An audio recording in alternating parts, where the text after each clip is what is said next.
1500s. Very rare to have intact windows. The ones on the side where they get buffeted by the winds and the storms, they've probably been replaced. They're last, but those are original. Okay, so we have the yellow Christ up here on the side, and if you, as you walk out on that right behind the pillar that's opposite the door, you'll see a reproduction of Gauguin's painting. As I showed you, it's too dark in here, you can't even see it. So just look at that. And so Gauguin came up here one day, walking the same way you did, and he had watercolors with him. He walked in here. Yes, thank you. He walked in, and the sun was probably, might have been like this, because remember, there were no lights then. And the sun was a warm yellow, and you see the Christ is sort of a slightly yellowed beige. And Gauguin took out his colors, and he did a quick sketch of it in watercolor, and he made it yellow. Now why? He's exaggerating the yellow, which is, that's what's his style now. Pushing his colors, exaggerating his colors, getting rid of brown and black. No black in his palette, completely banned black. Everything was, he used blue, dark blue instead of black. Well, right before he painted this, he'd been with Van Gogh in Arles. Okay, when you think about Van Gogh, what's one of the colors you think of? Violet. Oh, the Starry Night. What about the yellow? The yellow. The tournesol. What's tournesol? Sunflowers. Now, to Gauguin.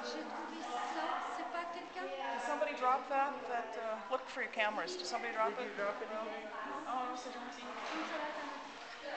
Peut-être. Moi, je peux le mettre à l'office de tourisme. On va Pont-Aven. Ah, d'accord. Okay. D'accord. Sinon, je peux déposer au objet perdu. D'accord. Ok. C'est gentil d'avoir demandé. Okay, so when he was with Gauguin, with Van Gogh, the two of them were talking a lot about the emotional power of color and that warmth to Vincent, who'd become he'd been very spiritual, very religious man with a capital R for many years. In fact, he wanted to become a minister, a Calvinist minister, but then he became a pantheist. And yellow to him was a symbol of the nurturing power of God. And that's what when he painted those sunflowers, they were representations of the nurturing power of God. So I can't go into more, there's no time to do more than that. But Gauguin had been talking to him about the power of that color yellow. So when Gauguin looked at this, and it had sort of a slightly yellowish cast, what I'm supposing is that, okay, yellow, nurturing, God, Jesus. Put them together. So he painted it yellow when he painted it. But his working method now had become to do sketches, as he taught Serge to do in the Talisman. That little painting I showed you along the river, by the way, Serge took it back to Paris and called it the Talisman, and showed it to his friends at art school, and they founded a whole group around it called the Nabi, which means prophet. They were prophets of new ideas. What was I going with that? So Gauguin comes in, and he draws it, then he goes back to his studio. And as you all know, if you're painting a tree, for example, if you're out there, if you paint trees, and you're out there in front of the tree, you get lost in all the details of the tree. The knots and you know what I mean, zillions of colors. But if you just do a quick sketch of what grabbed you about that tree, do this as an exercise sometime. Put yourself in front of something you admire, something you like. Give yourself 2 minutes to do a quick sketch of it. Look at it, then look at it for 2 minutes. And then go back to your studio and see what you do with it. Yeah. And then you'll forget the details.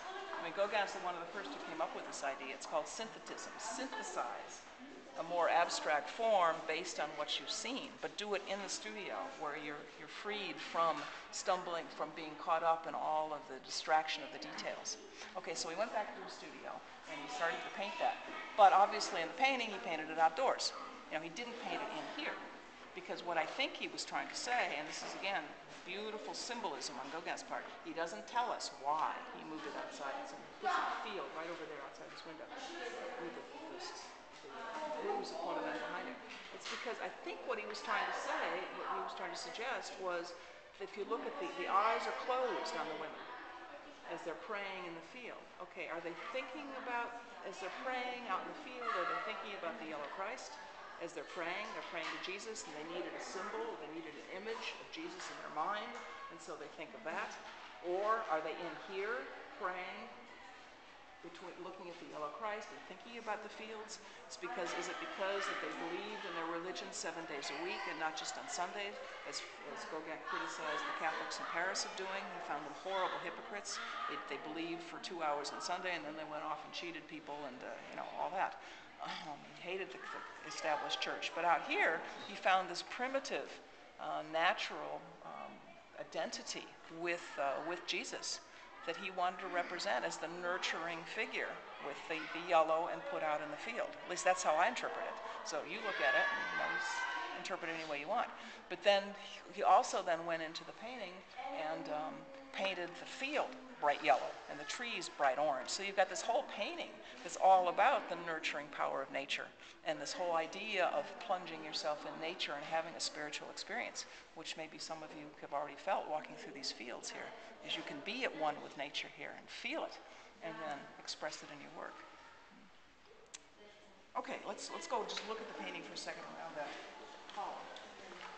There's so much more to say about this chapel, but there's no time. You know, this is the first time I've been to hear you in the chapel when you've talked to my classes before we have come up here. Oh, and it's okay. wonderful because I've always